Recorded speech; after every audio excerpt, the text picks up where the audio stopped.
with Madeline. She's actually one of my patients. And we're here this weekend enjoying beautiful Jacksonville, Florida at the National Conference for NTSAD. So what we're going to do is we're going to go through some range of motion exercises and some stretching for a child.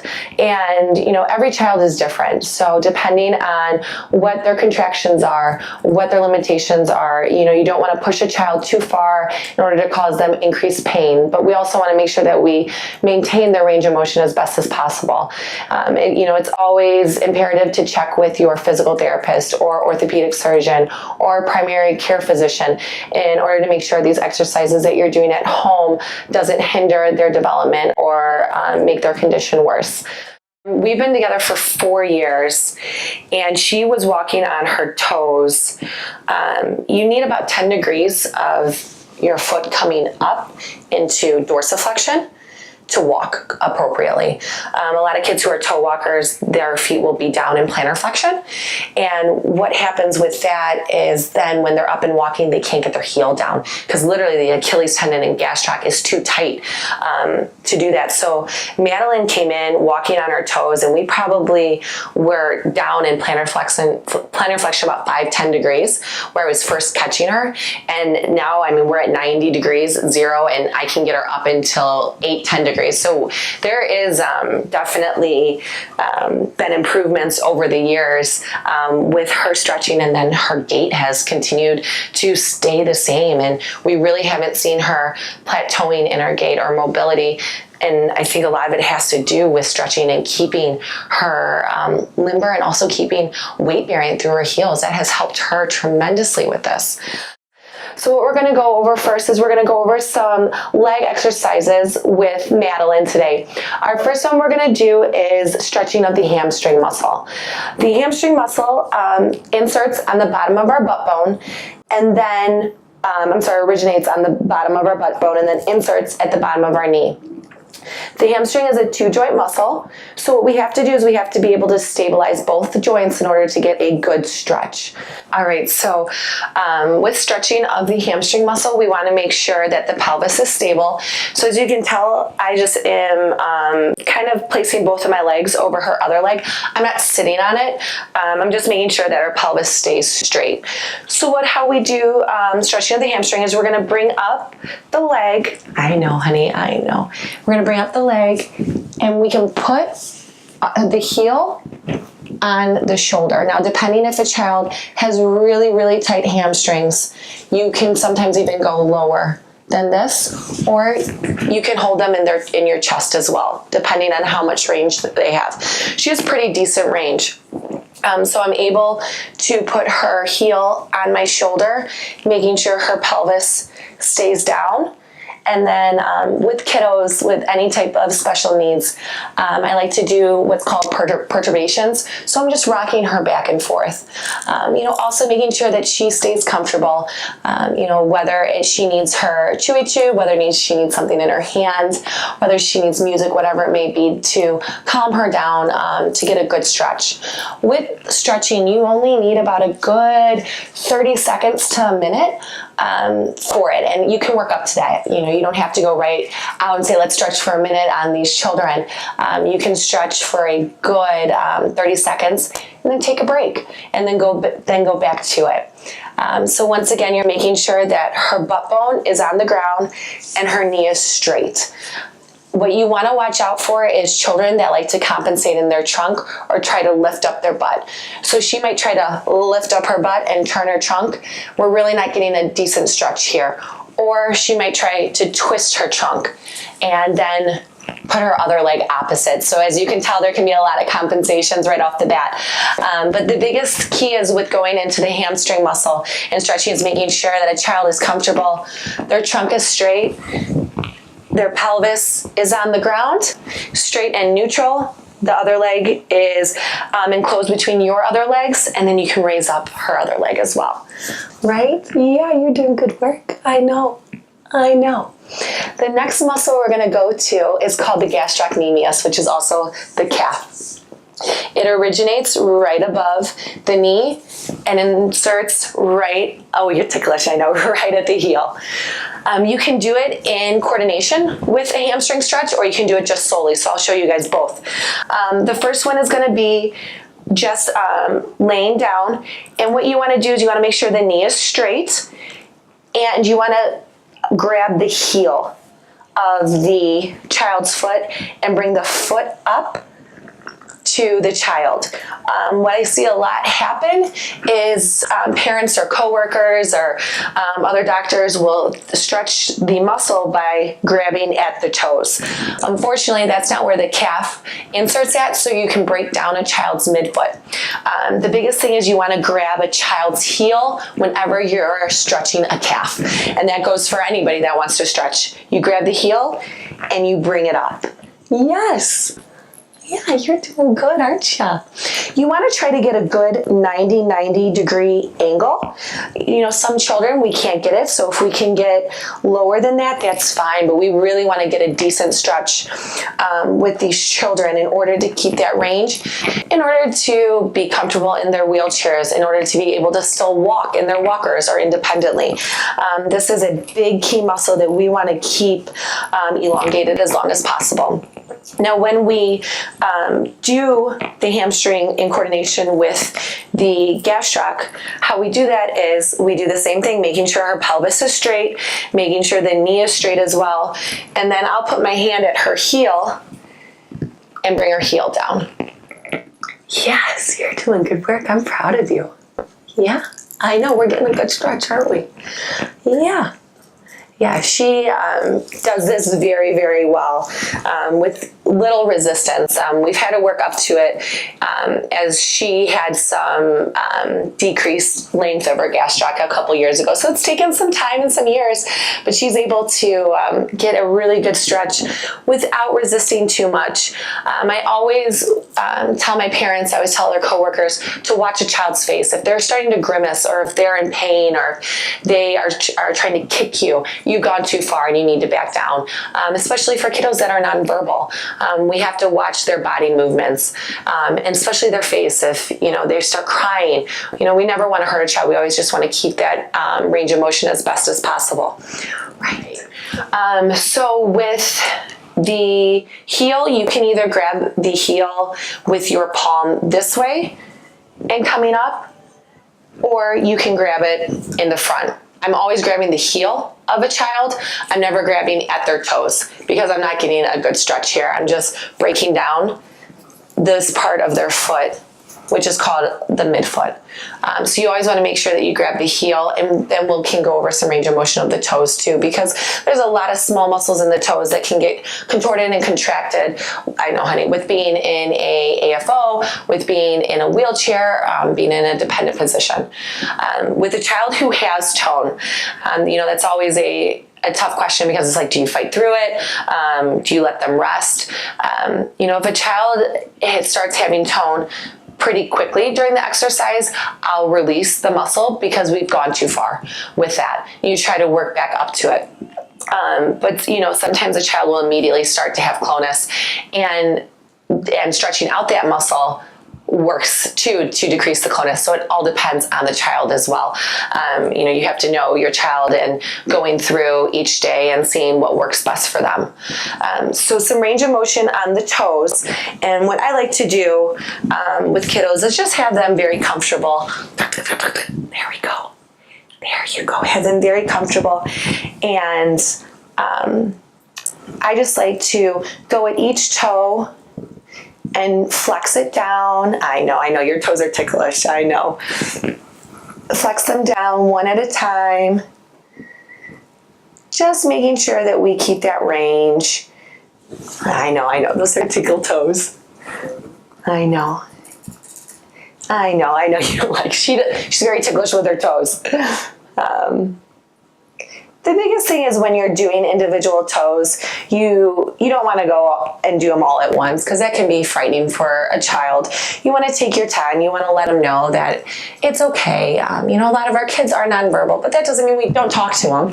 You know, we want to make sure that we talk to them and we engage with them. We sing. We let them know it's okay. This is what we're going to do next. So just making sure that we do one toe at a time. And this is flexion of the toes. Some kiddos will get extreme flexion and will need to extend their toes. So if she had extreme flexion contractures, I would just come under and just go to her end range. Meaning, where do I feel a block? Where do I feel resistance? You don't want to go through that, especially if you're a parent or a caregiver. You don't want to break through that because you don't want to rip a muscle. You don't want them to be in pain and not want to do this exercise again. This should be calming for them and get them more range than causing pain. But if they were in flexion like this, you would just bring up a toe at a time. I know you're not going to let me do it until you felt that resistance, or you might not feel the resistance and you're able to get full range. I know you're ticklish. And then coming up this way, making sure you can do one at a time. Another good exercise that I like to do, and I'll do it on this foot so you guys can see well, is stretching the middle of the foot. So I'll take both of my thumbs and I'll just do some light stretching from the middle of her foot to the heel and to almost her toes. There's a lot of connective tissue in the foot and all over our body, and we want to make sure that we stretch that out as well. Connective tissue can be nasty and it cannot be fun to stretch. So we want to make sure that we can break that up so that children don't get pain in the bottom of their feet or even more contractures. So taking some time and just stretching out the bottom of their feet helps as well with this. Good girl. She's just very ticklish on her feet. So sometimes we get sudden kicks, right? And that's okay. I know the light's bothering you. You're doing so good.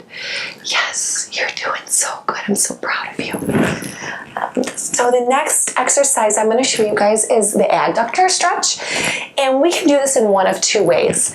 We can do this when a child's laying down, or we can do this when a child is sitting up. So I'm going to show you both ways, and then I'll show you how to stretch her back as well. So with the adductor stretch, you can bring a child's legs together. Adductors are in the groin, so they start from the pelvic bone and can go all the way down to the knees. This is important for hygiene. If a child has tone or if a child has spasticity, we want to make sure that we can get in there and clean them so that everything is going well, and especially for grooming and bathrooming. If a child really pulls in, it can be challenging for parents and caregivers. So what you can do is you can put your feet, or their feet, by your body, and she doesn't have tight adductors, so she's like, why are we doing this? But I just lightly push down on her thighs. You never want to push down at a joint because you just don't want too much pressure at a joint. But I just go lightly at the thighs, and then I just like to rock her back and forth. Yes. Again, making sure that her trunk is in good alignment and her pelvis is on the ground. Yes. Oh, yes. We hear our music, don't we? Yes. Yes, you're doing such good work, I know. And then in this position, what I like to do then is immediately go to stretching her back. So I'll take one leg over to the side. I know, there we go. Here you go, honey. And then I'm just doing a nice stretch on her back. So a lot of the times, we do this as we get out of bed and we hear some pops and crackles, which is good. That's okay. But just making sure, once again, that her trunk stays on the ground. So I just have light pressure on her chest to keep her trunk on the ground, as well as light pressure on her legs to make sure that we're getting a nice stretch of her back muscles. Yes, you're doing good work. I know. And this is sometimes a stretch that I will hold a little bit longer than 30 seconds because I know it feels good for me and I know she likes it as well. So if there's any stretch that your child really likes to do, please do it longer if they enjoy it and they feel better afterwards. But this is a stretch that just feels very good on the back in general. And then we'll switch sides. Yeah. She's one that likes to crisscross her feet, so I'm always watching. So same thing. Hi, honey. So same thing as I'll put my hand on her chest and then my right hand on her thigh, just getting a good stretch of her back. Right? I know. Why? You're doing such good work. I'm proud of you. Yeah. No. Good job. Yes. Good. All right, so before we get into stretching of the arms, I'll show you how to stretch her adductors while sitting up. So working with a child, you want to make sure, especially if you're on the ground, that you're not hurting yourself when transferring. The most important thing when transferring a child is that you are safe and you're in control. She can help me a little bit, which is nice, but if a child was very dependent, you would want to make sure that rolling them to the side and then helping them sit up against you. There we go. Madeline feels very comfortable, with somebody right behind her. She doesn't get very nervous. But doing an adductor stretch here, and I think this is a great exercise for children to see the world and be and participate in their environment. So it looks like a butterfly stretch ideally. You put their feet together. And I love that she's helping me. She has great adductor length. A majority of people can't even get their legs in this position, so this is great. But with a child, you can just lay them back on you. And you can even have them help with the exercise, put their hands on their legs and just do small perturbations back and forth with some pressure on their legs to get a good stretch. Yeah, right?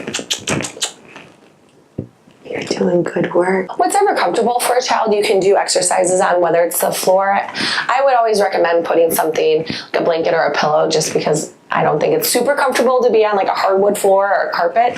But you can easily do this on a bed or on a couch or on a hospital bed, whatever is easier and better for the caregiver as well. Good job, honey. Yes, you're doing a great job. So how we would transition her from sitting to laying on the ground is I would just bring her legs over this way. Yes, I know. Into a side sitting position. If she can, a lot of children can't do this. And if not, and if they can't do that, then I'll just bring their legs out, making sure that my hand's underneath her knees. And then I want to make sure my other hand is around her chest. Just rotate her, making sure she feels safe, laying her head down, making sure that my hand is on a child's head always. We don't want their head to snap back very quickly, especially if they don't have control. There we go, honey. Yes. Hi, princess. I know we're getting tired, aren't we? And then once they're laying down, you can get them situated correctly. So if they become skewed or contorted, you can straighten out their trunk, straighten out their pelvis, and then relax their legs. I'm just going to use a pillow because we're going to do her upper extremities next, and I just want her to be comfortable with her legs. There we go, honey. Perfect. So with the upper extremity or arm, there are three main joints that we tend to see a lot of contractures occur in. The first one's the shoulder joint, the second one is the elbow joint, and the third one is the wrist.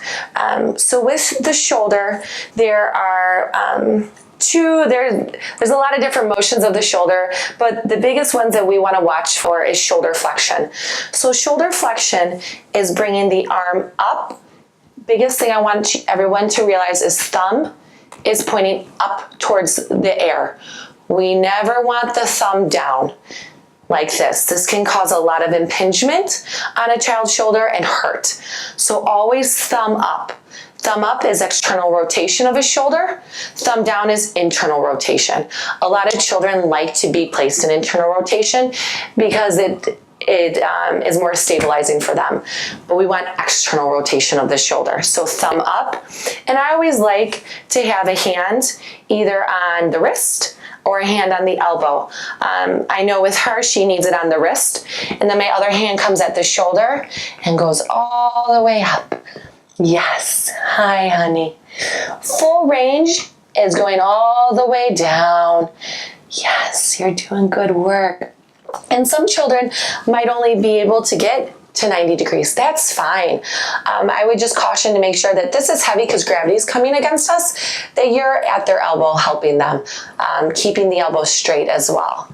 Yes, hi. Good girl.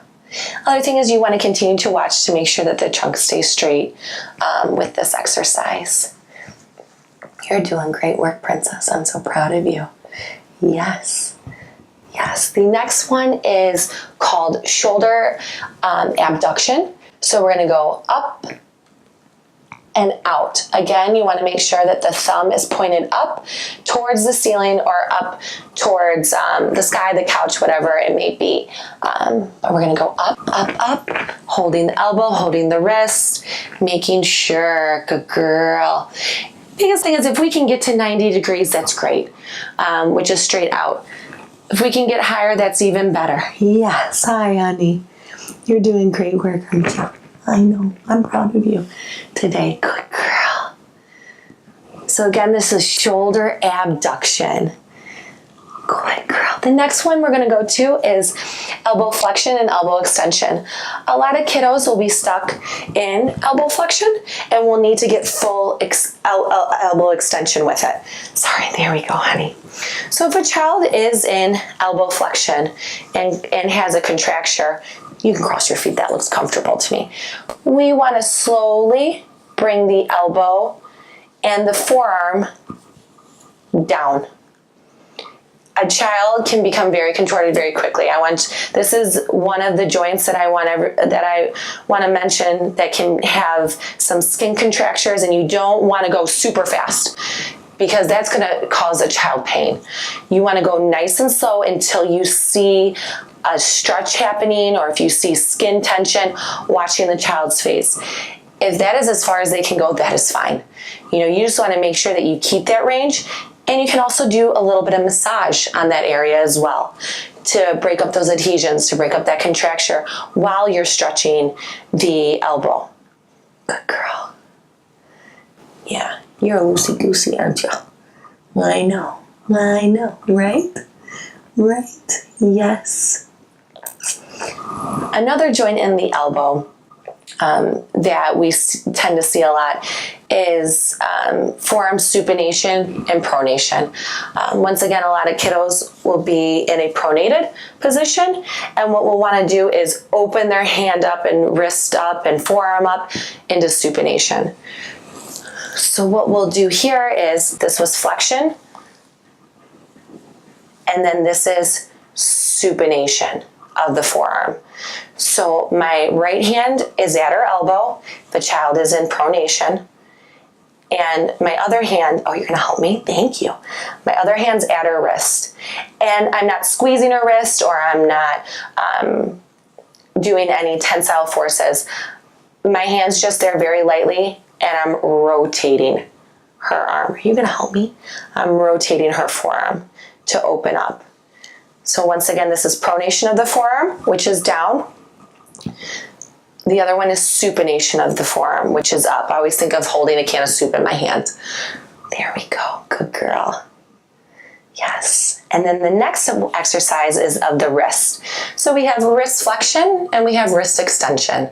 We also, in our wrist, some kiddos will deviate their hand one way or the other, and you can stretch that opposite side as well.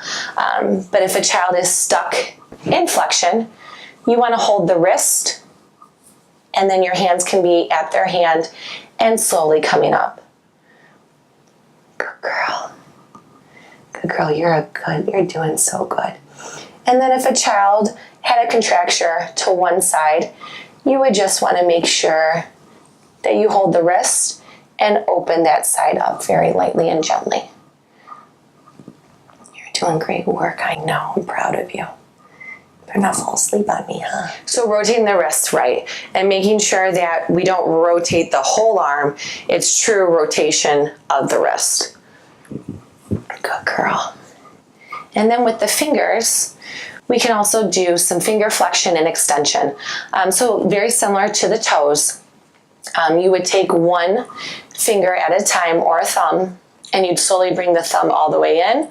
You're not going to allow me to do it, huh? I love it. All the way in, yeah. If the child had a thumb that was in or a cortical thumb, what you would want to do, let's see if she'll let me do it. There you go.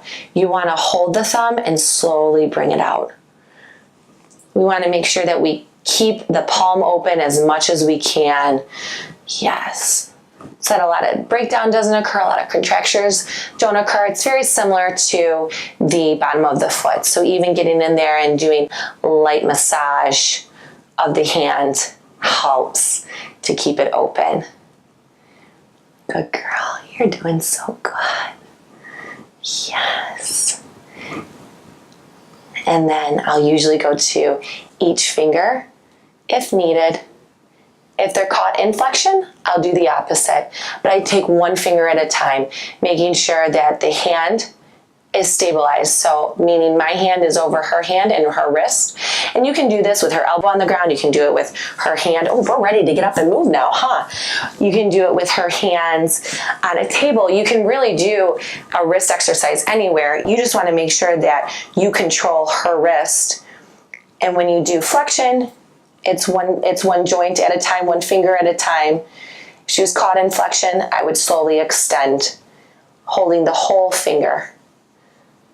Are you helping me? Well, thanks. I appreciate it. Holding one finger at a time. And then when we were done with that one, give me that finger, give me that finger. We probably shouldn't do the middle finger and make people mad at us, huh? What do you think? We'll do this one instead, huh? Bringing the ring finger up slowly, and then the pinky finger. And sometimes you have to get creative, and if they're on the floor sideline, you can do it as well. If they are putting up one finger, then let's do that finger for the day, and then tomorrow's the other finger. If they're wanting to help, like Madeline's trying to help, that's great tactile. Knowing her body, then we can help her.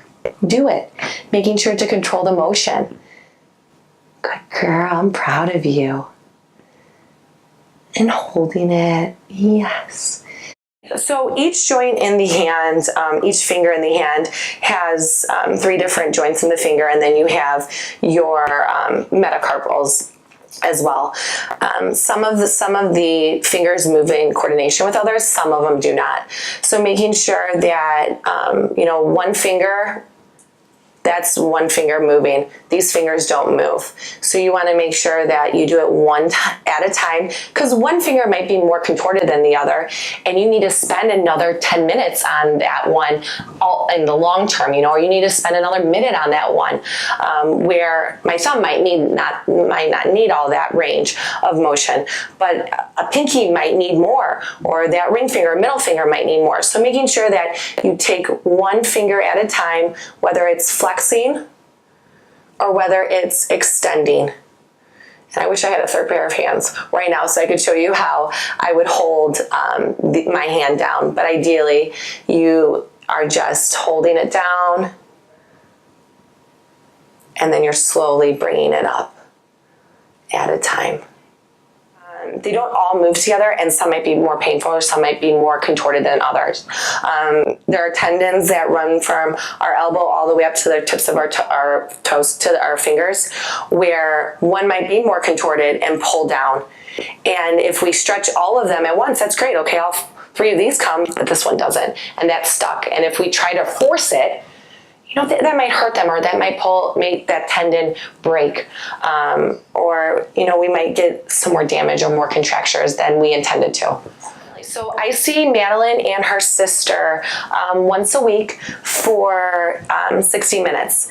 And then they both come to see me for range of motion and strengthening. So in my sessions, I pretty much do exactly what I just went over, and then I'll sit with her on my lap, making sure that her trunk stays equal and that she's sitting up on her butt bones. And then we'll do some standing work where I pretty much will keep her up, but I know she's weight bearing through her heel and she's in good alignment of her leg when standing. So her knees slightly flexed, her hips are slightly flexed. And then We'll do some good belly work, right, over a fun ball, or we'll do it over the mat or my legs, whatever she wants to do. And then usually at the end, we do some type of prone work. So whether she's on the mat table, whether she's in an exercise swing, making sure that we strengthen her back muscles as much as we can. The biggest piece of information that I think I can educate everyone on is the trunk. The trunk is vital. You know, we never want to lose the integrity of the trunk, meaning we don't want to get a scoliosis, or, you know, we don't want to lose strength in her abdominals in the front and her back muscles in the back. We really want those kiddos strong in this area. Therefore, it helps with breathing. It helps with eating. It helps with respiration, helps getting over colds. I know she is a very limber little one, but what her parents do a lot at home, and what I attribute a lot of that to, and I thank them all the time, is they walk with her a lot in her AFOs, whether it's, and they luckily live close to school, and we're in a very cold area. We're in Chicago, so it's cold. But her mom and dad really make sure that they get out and they walk, whether, you know, it's in school, it's in her IEP plan, or if they're walking to the playground, knowing that she's probably going to get tired later, but they have their stroller to bring her back, and just keeping her up and moving and keeping her in correct positioning at home. Madeline really likes to W-sit, which I'm sure you all know what it looks like, but I'll show you just this once. But it's getting into a W-sit formation, where it literally does look like a W. And a lot of kids like this because they can hang on their ligaments. This is easy. I don't have to do work. When we're sitting crisscross applesauce, you've seen her come up numerous times because she's activating her belly muscles and she's activating her back muscles. And I just sometimes have to come in and help her. And her mom does that at home a lot, and so does her dad. And just making sure that when she is at home, she's standing and she's not propping on surfaces, not hanging on mom or dad. She's engaging her muscles. And if it's even for 5 seconds, that's better than not doing it at all. And I know it's hard. It can be very challenging to add another thing into the craziness of your day. But, you know, as long as you take away good stretching for these kiddos and just in good alignment, whether they are sitting correctly, and you can sit with a child in correct positioning, crisscross applesauce like she is, and you can come around them and you can open up their chest wall and lean them back. This is beautiful. And sing to them or watch a show, you know, keeping their arms to the side, opening up their chest wall, you know, and snuggling with them and being their mom or dad or caregiver, because that's what we want to do. And it doesn't hurt to get a little exercise in while you're doing it. But this is a great position to do. And you can also have them sit up, having your hands underneath of their armpits and just having them up nice and tall. Working it into their daily activities. And, you know, I've told her parents that if you don't get to it in a day, or if you don't get to it in a week, it's okay. That's life. I know that. It is hard.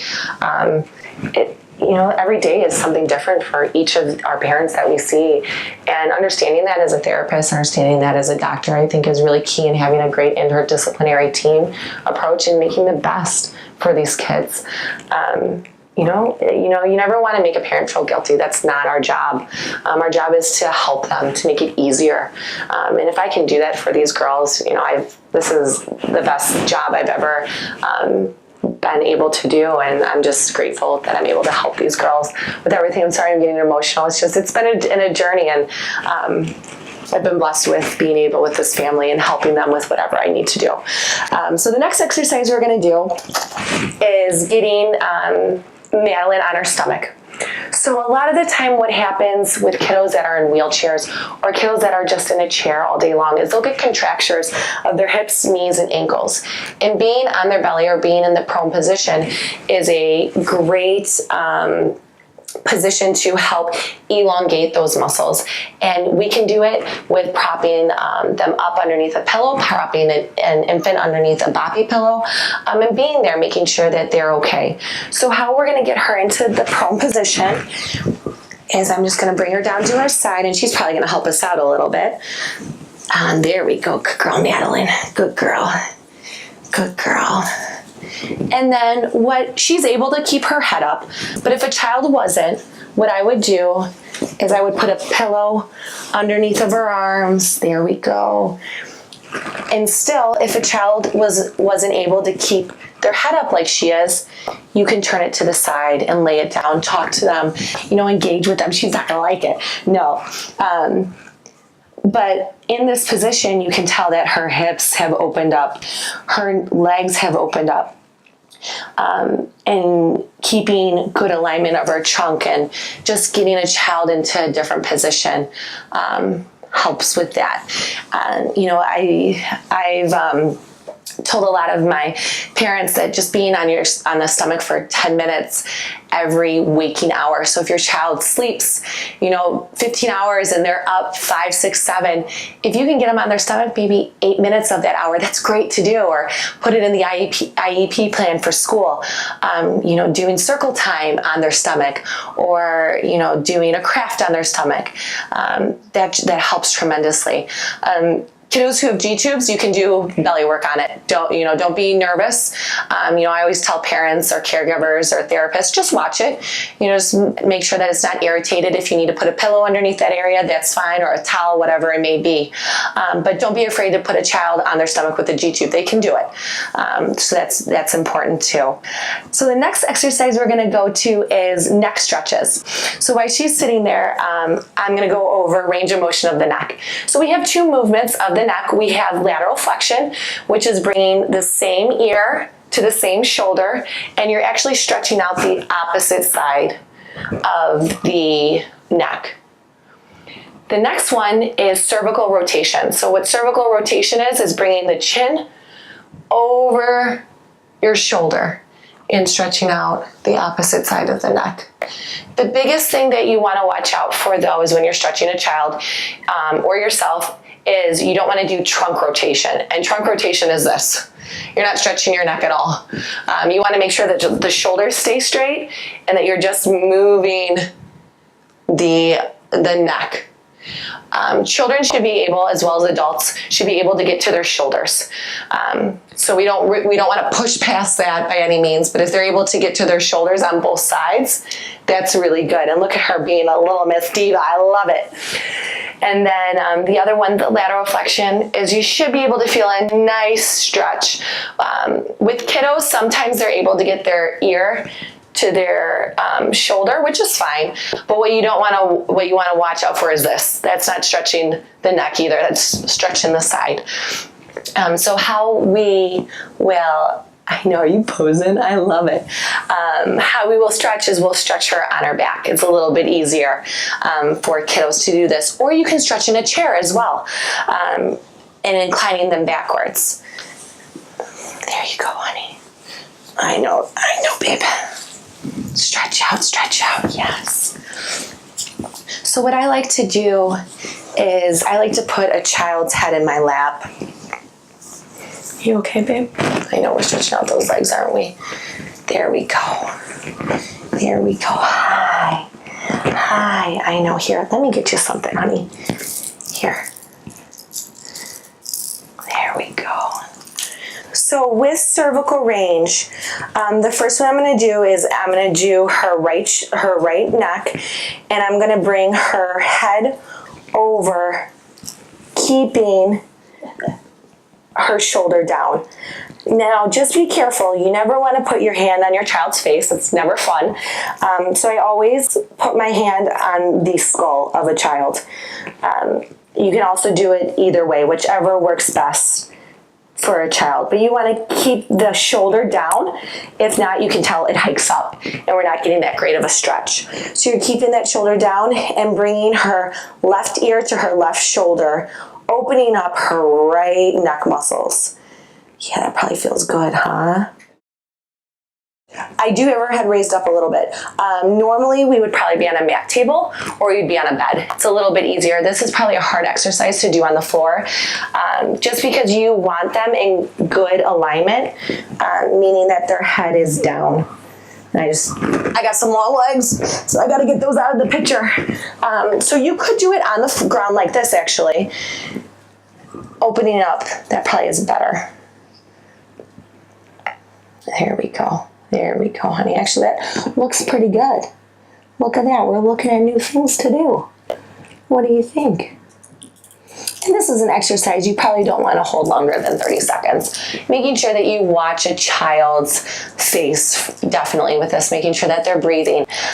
Being around the neck, there's a lot of vessels, there's a lot of blood supply, a lot of nerves. You want to make sure that you're not cutting off anything in their neck either.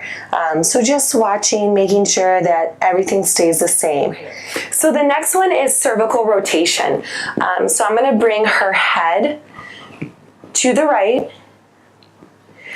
And I always like to bring I know you're probably not going to like this. Bring the child's head to the right, and you can put your hands on a child's chin. That's okay. That's a pretty hard bone. Watch that you're not on the cheek or the eye. The chin is a pretty hard bone, and you can put your thumb on there. Obviously, you don't want to push in there, making an indentation, but you can put it on the chin and on the skull as well. I like to do that because then my hands, I know, baby, I know. Because then my hand can keep down her shoulder. And this sometimes can be a hard one to do for kids. But she likes music, so I would probably put a musical toy up that way. Or talking to her, or seeing if there's a TV going that way. But if she's only able to get to her armpit, I'm okay with that. That's okay.